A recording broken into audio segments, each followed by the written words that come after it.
In 1976, Steve Jobs and his friend Steve Wozniak, known as Woz, started assembling what would become the Apple I in the Jobs family garage. At that time, the word computer brought to mind large machines operated by professional programmers, with IBM dominating the industry. However, Steve and Woz were part of a new wave of creative thinkers, engineers, and hobbyists aiming to build small, affordable machines they could program themselves. When Apple launched, Steve was just 21, talented but inexperienced. At Apple's first board meeting, he put his bare feet on the conference room table, earning a quick reprimand from the board chair. The company's breakthrough came with the Apple II, a machine that worked right out of the box, featuring cassette storage and a built-in color screen. Within a year, Apple became one of the fastest growing companies in America. By the time Steve turned 30, he was the public face of a Fortune 500 company. Inside Apple, Steve's ideas and passion were inspiring, but his management style was divisive. His responsibilities changed almost every year. As he was moved to and from various projects and teams, he began clashing with his chosen CEO, John Sculley. In September 1985, the Apple board fired Steve. Later, when reflecting on his early years at Apple, Steve focused on one thing: the Macintosh, the computer he and a close-knit team introduced in 1984. To Steve, the Macintosh embodied everything technology should be: streamlined, practical, simple, and sophisticated, enhancing both creativity and productivity. Steve believed that in another era, the people on the Macintosh team would have been writers, musicians, or artists. The feelings and passion that people put into it were just like those of a poet or a painter, he said. He described their work as a form of love and called their product a computer for the rest of us, featuring a mouse, arrow keys, desktop icons instead of programming commands, and a smile at startup instead of a blinking cursor. The Macintosh also marked the first time Steve led a team developing a product he believed had changed the world. It ushered in a revolution. Steve recalled 23 years later, during the launch of another groundbreaking innovation, the iPhone.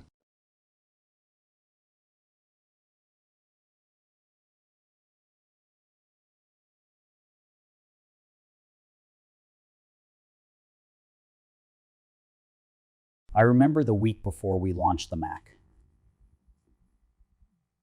We all got together and said, every computer is going to work this way. You can't argue about that anymore. You can't argue about that anymore. You can argue about how long it will take, but you can't argue about it anymore. Steve on launching Apple.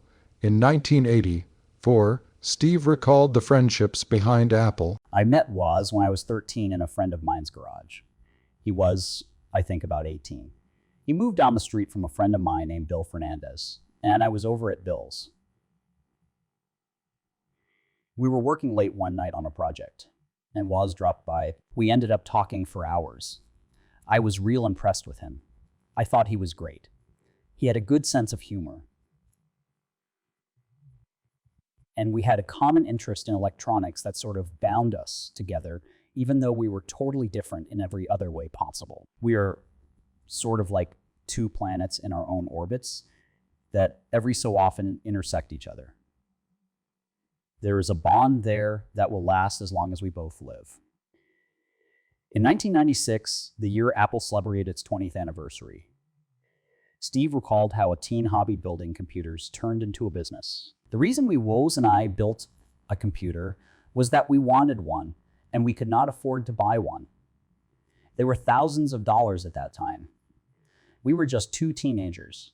We started trying to build them and scrounging parts around Silicon Valley where we could. After a few attempts, we managed to put together something that was the Apple I. All of our friends wanted them too. They wanted to build them. It turned out that it took maybe 50 hours to build one of these things by hand. It was taking up all of our spare time because our friends were not that skilled at building them. So Woz and I were building them for them. We thought if we could just get what is called a printed circuit board, where you could just plug in the parts instead of having to hand wire the whole thing. We could cut the assembly time down from maybe 50 hours to more like an hour. Was sold his H calculator, and I sold my DW microbus, and we got enough money together to pay someone to design one of these printed circuit boards for us. Our goal was to just sell them as raw printed circuit boards to our friends and make enough money to recoup our calculator and transportation. What happened was that one of the early computer stores, in fact, the first computer store in the world, which was in Mountain View at the time, said, well, I will take 50 of these computers, but I want them fully assembled, which was a twist that we had never thought of. We went and bought the parts to build 100 computers. We built 50 of them and delivered them. Then we had the classic Marxian profit realization crisis, which was our profit was not liquid. It was in 50 computers sitting on the floor. We decided we had to start learning about sales and distribution so that we could sell the 50 computers and get back our money. That is how we got in the business. We took our idea for the computer to a few companies. One where Woz worked, Hewlett-Packard, and one where I worked at the time, Atari. Neither one was interested in pursuing it, so we started our own company. Interview with the New Yorker. It is a domesticated computer. Steve's first appearance in a national publication came in a 1977 issue of the New Yorker. The magazine sent a reporter to the first annual Personal Computing Expo held in the New York Coliseum. Most people at the time had never seen a personal computer. At a booth marked Apple Computer, Inc., we paused to chat with the young man in charge, who introduced himself as Stephen Jobs, the company's vice president for operations. Mr. Jobs was pleased at the turnout for the exhibition. I wish we had had these personal machines when I was growing up. People have been hearing all sorts of things about computers during the past 10 years through the media. Supposedly, computers have been controlling various aspects of their lives. Yet in spite of that, most adults have no idea of what a computer really is, of what it can or cannot do. Now, for the first time, people can actually buy a computer for the price of a good stereo, interact with it, and find out all about it. It is analogous to taking apart 1955 Chevys. Or consider the camera. There are thousands of people across the country taking photography courses. They will never be professional photographers. They just want to understand what the photographic process is all about. Same with computers. We started a little personal computer manufacturing company in a garage in Los Altos in 1976. Now we are the largest personal computer company in the world. We make what we think of as the Rolls-Royce of personal computers. It is a domesticated computer. People expect blinking lights, but what they find is that it looks like a portable typewriter, which, connected to a suitable readout screen, is able to display in color. There's a feedback it gives to people, and the enthusiasm of the users is tremendous. We are always asked what it can do, and it can do many things. But in my opinion, the real thing it is doing right now is to teach people how to program the computer. Recalling Mr. Jobs' wish that he had had such machines when he was growing up, we asked him if he would mind telling us his age. 22, Mr. Jobs said. Speech at the International Design Conference in Aspen. Computers and society are out on a first date. Steve spoke to designers at this annual gathering in Aspen, Colorado, on June 15, 1983, 5 months after Apple introduced the Lisa computer. Good morning. Introductions are really funny. They paid me $60, so I wore a tie. How many of you are 36 years older than 36 years old? Yeah. You were born pre-computer. The computer's 36 years old. And there's something sort of, I think that there's going to be a little slice in the timeline of history as we look back. Pretty meaningful slice right there. A lot of you are products of the television generation. I'm pretty much a product of the television generation. but to some extent starting to be a product of the computer generation. And the kids growing up now are definitely products of the computer generation. And in their lifetimes, the computer will become the predominant medium of communication, just as the television took over from the radio, took over from even the book. Boy, I'll talk about anything you want to talk about today. I have about 15 or 20 minutes of stuff that I just wanted to cover really quickly. And then whatever you want to talk about, we can talk about. How's that? Yeah? How many of you own an Apple? Any? Or just any personal computer? Uh-oh. How many of you have used one or seen one? Anything like that? Good. Okay. Let's start off with what is a computer? What is a computer? It's really simple. It's just a simple machine, but it's a new type of machine. The gears, the pistons have been replaced with electrons. How many of you have ever seen an electron? That's the problem with computers, is that you can't get your hands on the actual things that are moving around. You can't see them, and so they tend to be very intimidating because in a very small space there's billions of electrons running around, and we can't really get a hold on exactly what they look like. Computers are very adaptive. It's a very adaptive machine. We can move the electrons around differently to different places, depending upon the current state of affairs, the results of the last time we moved the electrons around. So if you were here last night and you heard about the brain and how it's very adaptive, a computer is in the same way very, very adaptive. Second thing about a computer, it's very new. It was invented 36 years ago in 1947.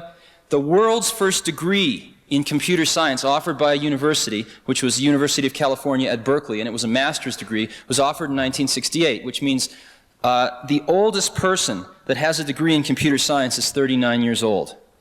And the average age of professionals at Apple is under 30. So it's a field that's dominated by fairly young people. Third thing about computers, they're really dumb. They're exceptionally simple, but they're really fast. The raw instructions that we have to feed these little microprocessors, even the raw instructions that we have to feed these giant Cray 1 supercomputers are the most trivial of instructions. They're get some data from here, get a number from here, fetch a number, add two numbers together, test to see if it's bigger than 0, go put it over there. It's the most mundane thing you could ever imagine. But the key thing about it is that, let's say I could move 100 times faster than anyone in here. In the blink of your eye, I could run out there and I could grab a bouquet of fresh spring flowers or something, and I could run back in here and I could snap my fingers, and you'd all think I was a magician or something. And yet, I was basically doing a series of really simple instructions, moving, running out there, grabbing some flowers, running back, snapping my fingers, but I could just do them so fast that you would think that there was something magical going on. It's the exact same way with the computer. It can go grab these numbers and add them together and throw them over here at the rate of about 1 million instructions per second. And so we tend to think there's something magical going on when in reality there's just a series of these simple instructions. Now, what we do is we take these very, very simple instructions and we, by building a collection of these things, build a higher level instruction. So instead of saying turn right, left foot, right foot, left foot, right foot, extend hand, grab flowers, run back, I can say, could you go get some flowers? Could you pour a cup of coffee? And we have started in the last 20 years to deal with computers in higher and higher levels of abstraction. But ultimately, these levels of abstraction get translated down into these stupid instructions that run really fast. By 1986, we're going to ship more computers than automobiles in this country. And let me digress for a minute. One of the reasons I'm here is because I need your help. If you've looked at computers, they look like garbage. All the great product designers are off designing automobiles or they're off designing buildings, but hardly any of them are designing computers. And if we take a look, we're going to sell those 3 million computers this year. We're going to sell those 10 million computers in '86, whether they look like a piece of shit or they look great. It doesn't really matter because people are going to just suck this stuff up so fast that they're going to do it no matter what it looks like. And it doesn't cost any more money to make it look great. There are going to be these objects, this new object that's going to be in everyone's working environment and is going to be in everyone's educational environment and is going to be in everyone's home environment. And we have a shot at putting a great object there, or if we don't, we're going to put one more piece of junk object there. by 86, 87, pick a year, people are going to be spending more time interacting with these machines than they do interacting with their big automobile machines today. People are going to be spending 2, 3 hours a day sometimes interacting with these machines, longer than they spend in a car. And so the industrial design, the software design, and how people interact with these things certainly must be given the consideration that we give automobiles today, if not a lot more. And if you take a look, what we've got is we've got a situation where most of the automobiles are not being designed in the United States, Europe, Japan. Televisions, audio, electronics, watches, cameras, bicycles, calculators, you name it. Most of the objects of our life are not designed in America. We've blown it. We've blown it from an industrial point of view because we've lost the markets to the foreign competitors. We've also blown it in a design point of view. And I think we have a chance, focusing on this new computing technology meeting people in the 80s, the fact that computers and society are out on a first date in the 80s, we have a chance to make these things beautiful, and we have a chance to communicate something through the design of the objects themselves. When I was going to school, I had a few great teachers and a lot of mediocre teachers.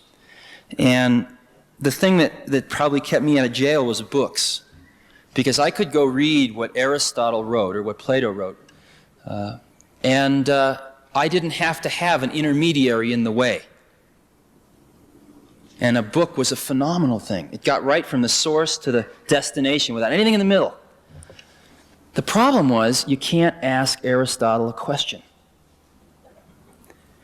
And I think as we look towards the next 50 to 100 years, if we really can come up with these machines that can capture an underlying spirit or an underlying set of principles or an underlying way of looking at the world, then when the next Aristotle comes around, maybe if he carries around one of these machines with him his whole life, his or her whole life, and types in all this stuff, then maybe someday after the person's dead and gone, we can ask this machine, hey, what would Aristotle have said? What about this? And maybe we won't get the right answer, but maybe we will. And that's really exciting to me. And that's one of the reasons I'm doing what I'm doing. So what do you want to talk about?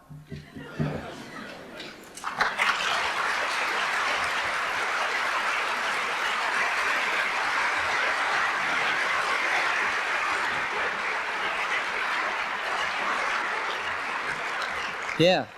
The interconnection of these personal computers, how they will communicate with each other, unified.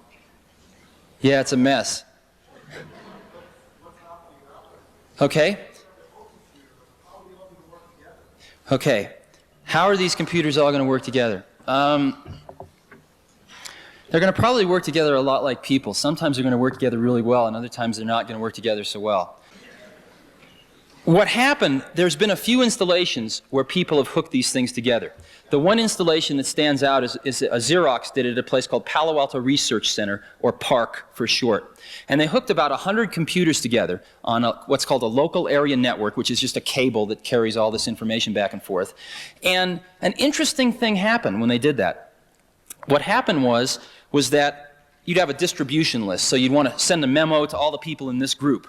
And so you'd say, okay, you'd write a memo and you'd send it to the distribution list for all the people interested in the November forecast or new product Delta or whatever you're working on. But then an interesting thing happened. There were 20 people and they were interested in volleyball. So a volleyball distribution list evolved. And when there was the volleyball game next week was changed, you'd write a quick memo and send it to the volleyball distribution list. Then there was a Chinese food cooking list. And before long, there were more lists than people. And it was a very, very interesting phenomenon, because I think that that's exactly what's going to happen, is that as we start to tie these things together, they're going to facilitate communication and facilitate bringing people together in the special interests that they have. And we're about 5 years away from really solving the problems of hooking these computers together in the office. And we're about 10 to 15 years away of solving the problems of hooking them together in the home. And a lot of people working on it, but it's a pretty fierce problem. Now, Apple's strategy is really simple. What we want to do is we want to put an incredibly great computer in a book that you can carry around with you that you can learn how to use in 20 minutes. That's what we want to do, and we want to do it this decade. And we really want to do it with a radio link in it, so you don't have to hook up to anything. You're in communication with all these larger databases and other computers. We don't know how to do that now. It's impossible technically. But where we're trying to get is we're trying to get away from programming. We've got to get away from programming because people don't want to program computers. People want to use computers. And so our strategy right now is let's write some programs that are generic, that sort of will write 90% of the program and you fill in the last 10% of the blanks. And a perfect example of that's a word processor. A word processor can be used to write a business letter, a report for a college exam. It can be used to write a correspondence letter to your friend. Same word processor. We write it once, millions of people use it. Another program, you know, there's a lot of database programs. There's some spreadsheet modeling programs where we do 90% of the work, you do the other 10. Where we're moving in the future, though, is programming with graphics, connecting the dots, if you will. And that's what you'll be seeing more of over the next 5 years. What's really exciting, though, let me give you a little... some of the finest people are going into software right now. And matter of fact, about a year ago, I met this little kid in Chicago who had started this company called Aristotle Software.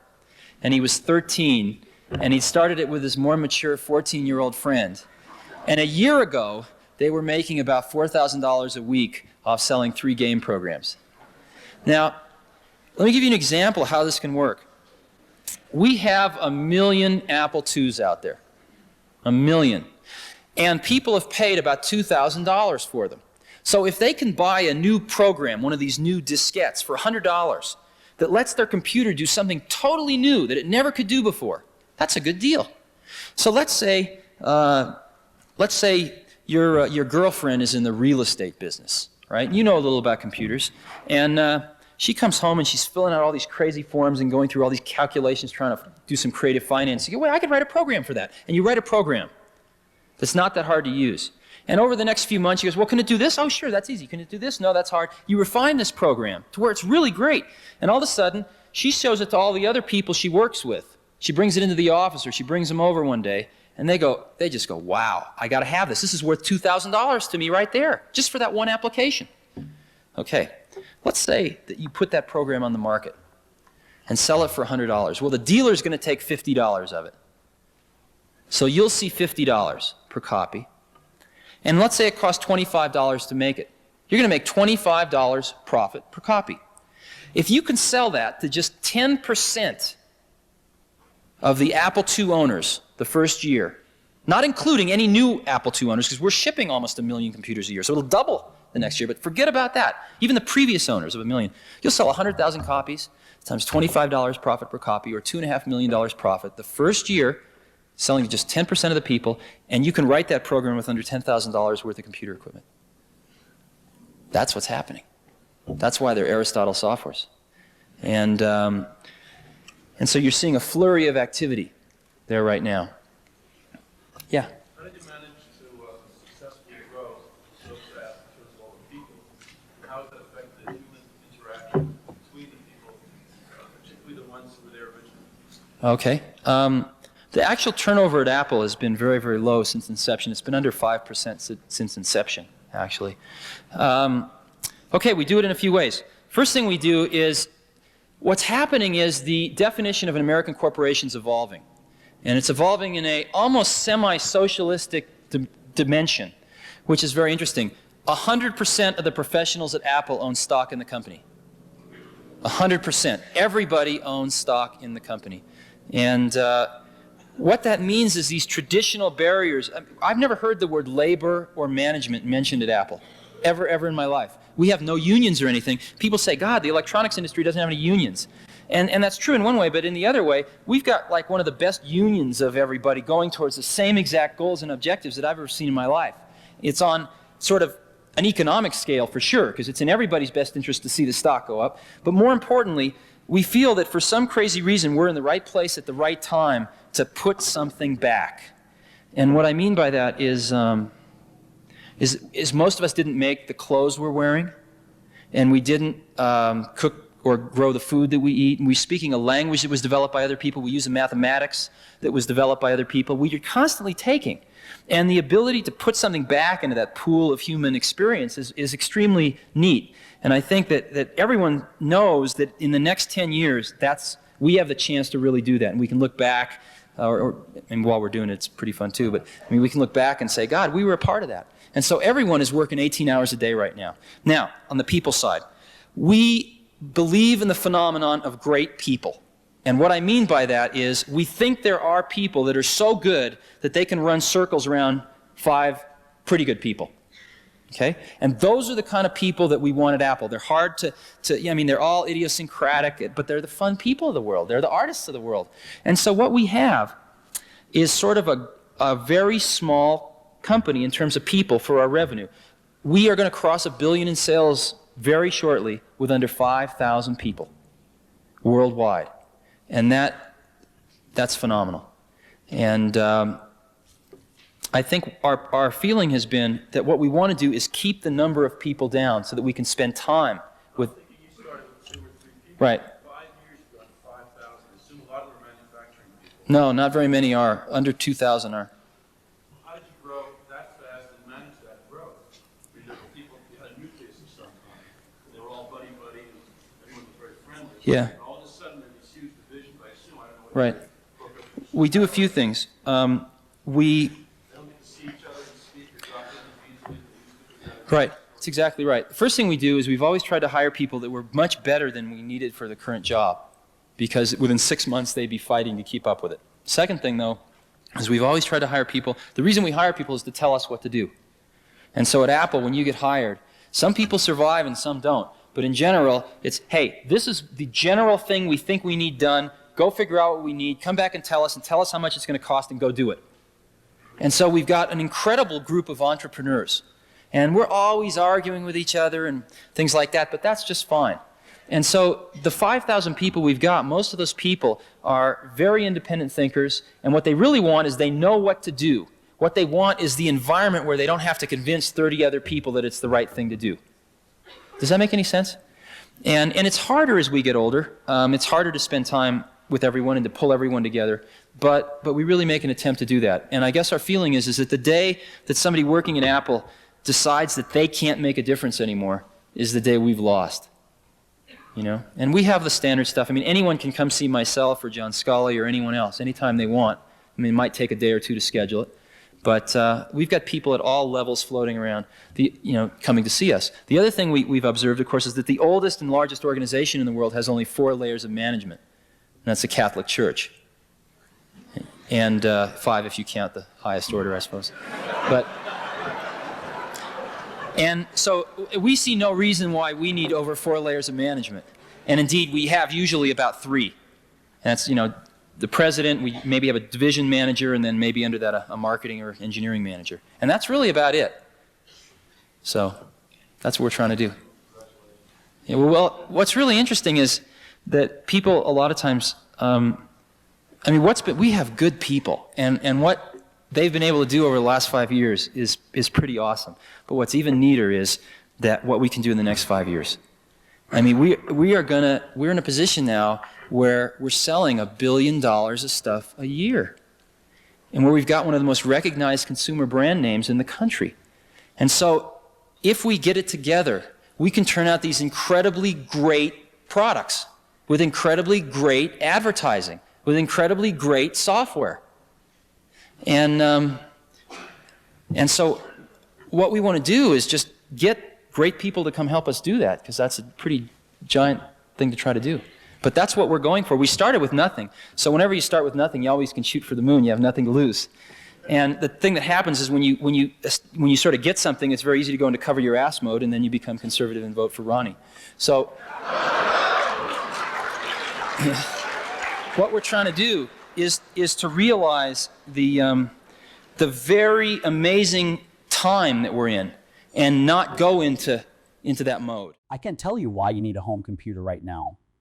I mean, people ask me, why should I buy a computer in my home? And I say, well, to learn about it, to run some fun simulations. If you have some kids, they should probably know about it in terms of literacy. they can probably get some good educational software, especially if they are younger. You can hook up to the source and, do whatever you are going to do. Meet women, I don't know. But other than that, there is no good reason to buy one for your house right now. But there will be, I don't think finance is what drives people at Apple.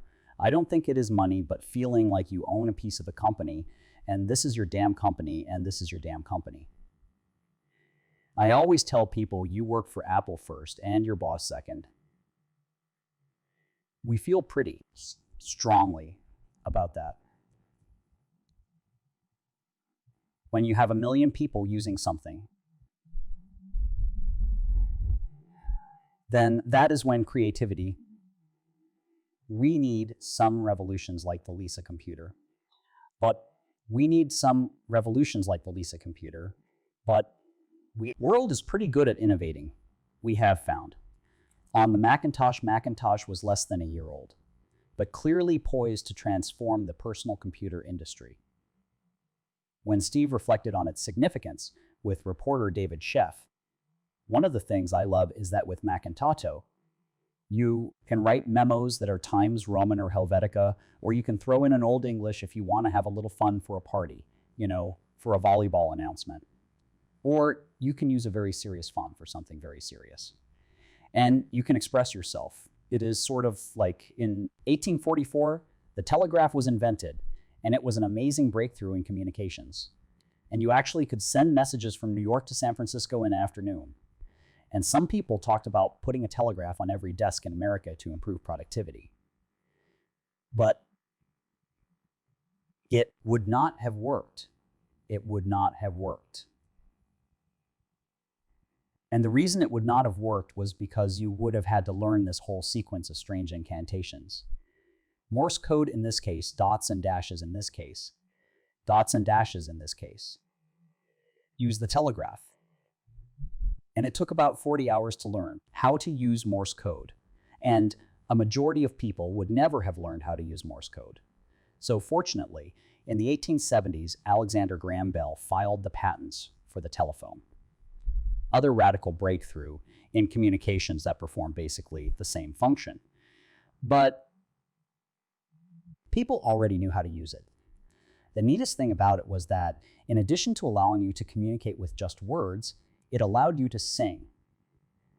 It allowed you to intone your words with meaning beyond the simple linguistics. We are in the same exact parallel situation today. People are saying we need to put an IBM-C on every desk in America to improve productivity, but it will not work. The special incantations you have to learn this time are slash keys and things like that. Most people are not going to learn slash gauss any more than they are going to learn slash goose any more than they are going to learn Morse code. And that is what Macintosh is all about. It is the first telephone of our industry. But the neatest thing about it to me is the same as the telephone to the telegraph. Macintosh lets you sing. It lets you use special fonts. It lets you make drawings and pictures or incorporate other people's drawings or pictures into your documents. Even in business, you are seeing 5-page memos get compressed down to a 1-page memo because there is a picture to express the key concept. And so we are seeing less paper flying around and more quality of communication, more fun. There has always been this myth that really neat, fun people at home all of a sudden get very dull and boring and serious when they come to work. And it is simply not true. So if we can again inject that liberal arts spirit into this very serious realm of business, I think it would be a worthwhile contribution. Speech to Apple employees. Was George Orwell right about 1984? Steve introduced the Macintosh and its iconic commercial, which ran during the 1984 Super Bowl at an Apple sales meeting in October 1983.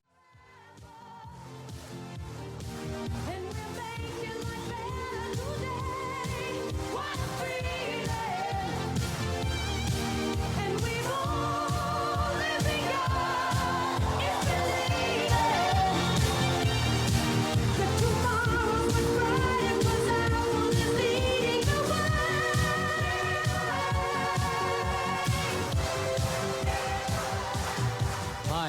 I'm Steve Jobs. It is 1958. IBM passes up the chance to buy a young fledgling company that has invented a new technology called xerography. 2 years later, Xerox is born, and IBM has been kicking themselves ever since. It is 10 years later, the late 60s. Digital Equipment, DEC, and others invent the mini-computer.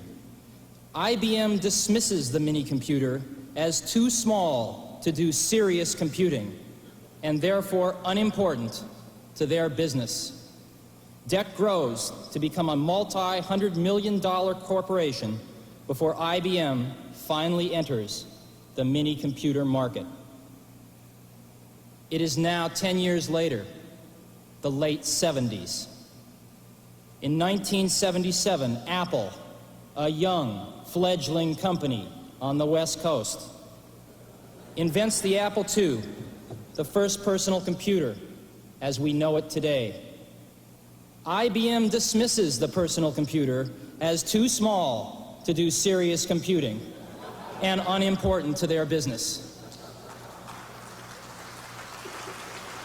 The early 80s. 81. Apple II has become the world's most popular computer, and Apple has grown to a $300 million company, becoming the fastest growing corporation in American business history. With over 50 competitors vying for a share, IBM enters the personal computer market in November 81 with the IBM PC. 1983. Apple and IBM emerge as the industry's strongest competitors, each selling approximately $1 billion worth of personal computers in 1983. Each will invest greater than $50 million for R&D and another $50 million for television advertising in 1984, totaling almost $250 million combined. The shakeout is in full swing. The first major firm goes bankrupt, with others teetering on the brink. Total industry losses for 83 outshadow even the combined profits of Apple and IBM for personal computers. It is now 1984. It appears IBM wants it all. Apple is perceived to be the only hope to offer IBM a run for its money.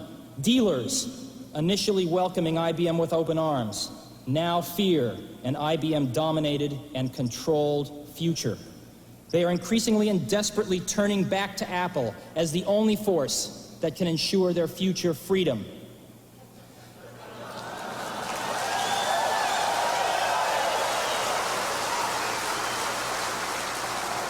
IBM wants it all and is aiming its guns on its last obstacle to industry control, Apple.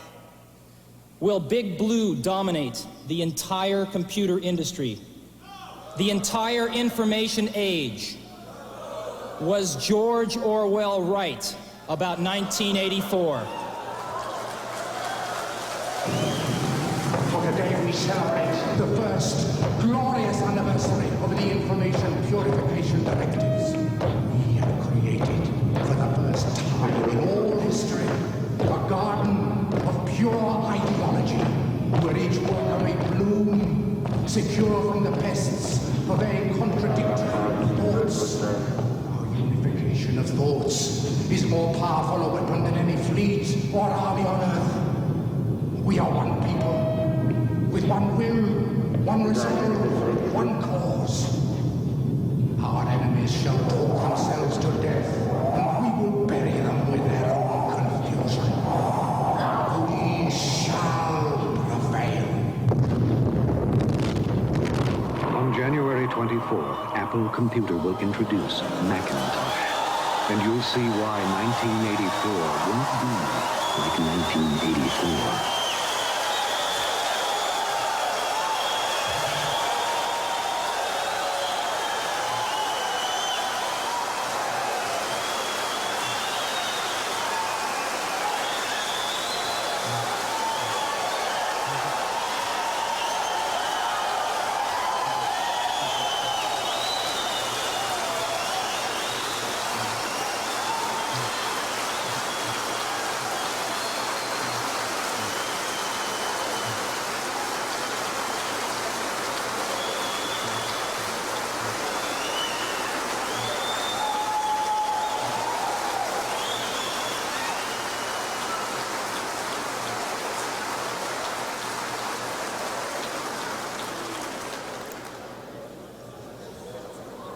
That ad is going to run 1 week before Macintosh is introduced.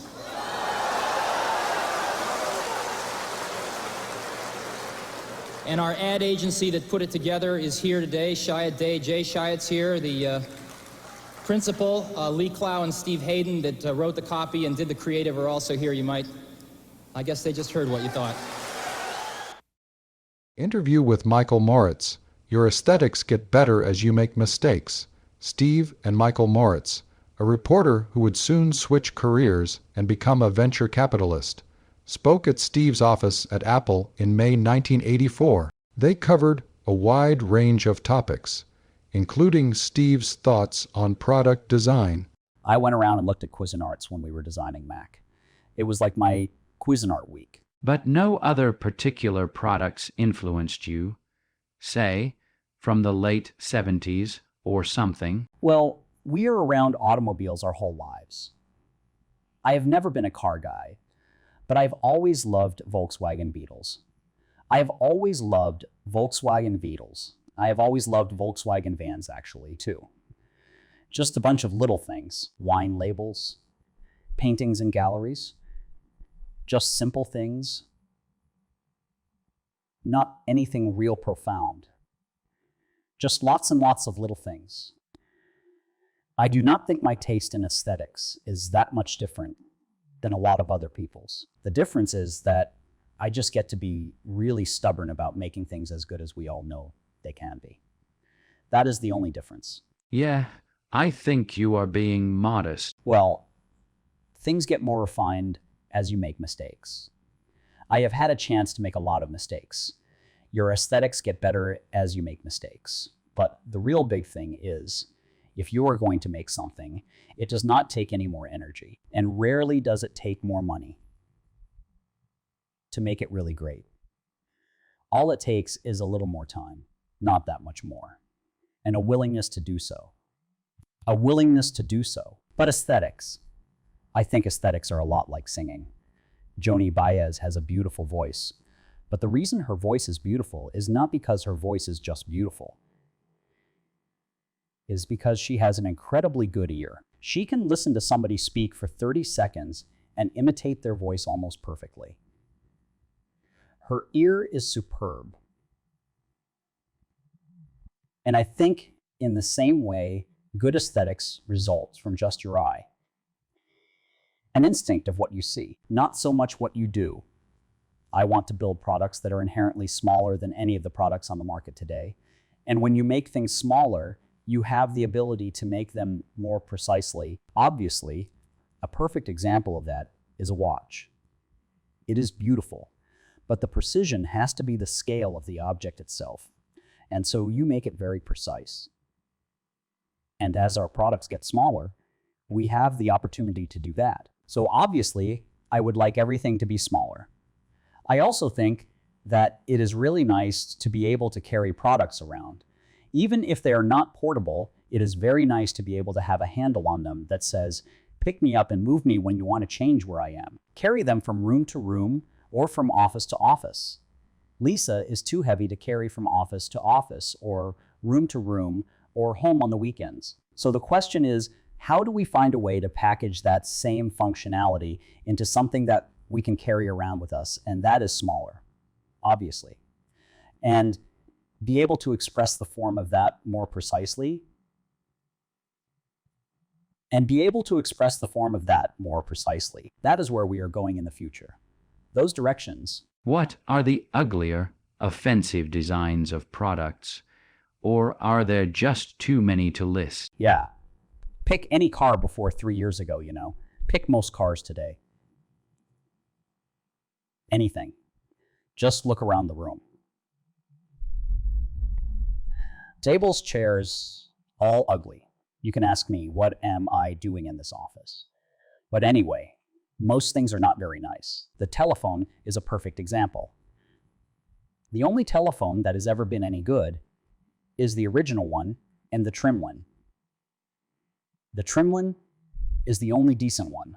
What they have done to the new stuff is just garbage. At Apple, we are just getting simpler and simpler and simpler and simpler. Very, Very simple. Simple. Have you ever seen Apes buildings over on Page Mill Road, the original ones? They're really neat. They have got these scalloped roofs and they face the glass north, and you can actually put solar collectors on them if you wanted to. They stick out. In a building, they make a whole glass wall, and so people work down there, and they get tons of natural light coming in. Just tons. The problem with these buildings at Apple is there is no light. I mean, you spend 5 minutes outside and you walk in here, it is really dark, and you cannot see anything. And we are all sort of like living in these little tiny caverns. I just want a ton of natural light. Was all the stuff about Big Brother in the 1984 commercial very conscious of the IBM stuff? Or was that something that outsiders quickly interpreted, and you guys were not exactly going to Deny it? deny it? Well, the best response to that was the response given, I think, in Fortune, which was, if seeing Big Brother in 1984 connotes IBM to a large number of people, that says more about IBM's image problem than our intentions. In truth, of course, we saw the analogy, and I think that we were saying two things. I think the first thing we were saying was this image of computers as sort of a centralized group of people having control of very powerful machines to keep track of us, that iconic fear in our minds. We were commenting on that cultural fear that we have. And of course, one could not. You would have to be an idiot not to see the parallels to IBM.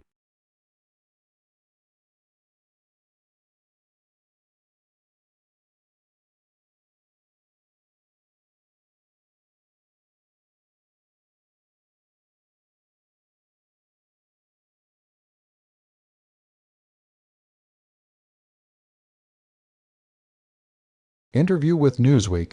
I want to build things. Steve left Apple in September 1985 after losing a power struggle with CEO John Sculley. The departure was officially a resignation, but Steve considered it a betrayal. A few weeks later, he spoke to Newsweek. How did you react when you heard the Apple board's decision to sue you? These were people that you knew and worked with for a long time. Oh, yeah. I mean, in my wildest imagination, I could not have come up with such a wild ending to all of this. I had hoped that my life would take on the quality of an interesting tapestry where I would have weaved in and out of Apple. I would have been there a period of time, and maybe I would have gone off and done something else to contribute. But connected with Apple, and then maybe come back and stay for a lengthy time period, and then go off and do something else. But it is just not going to work out that way. So I had 10 of the best years of my life, you know. And I do not regret much of anything. I personally, man, I want to build things. I'm 30. I am not ready to be an industry pundit. I got 3 offers to be a professor during this summer, and I told all of the universities that I thought I would be an awful professor.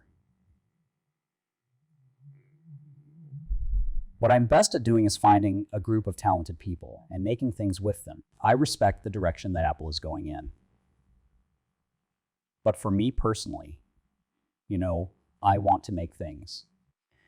And if there's no place for me to make things there, then I will do what I did twice before. I will make my own place, you know.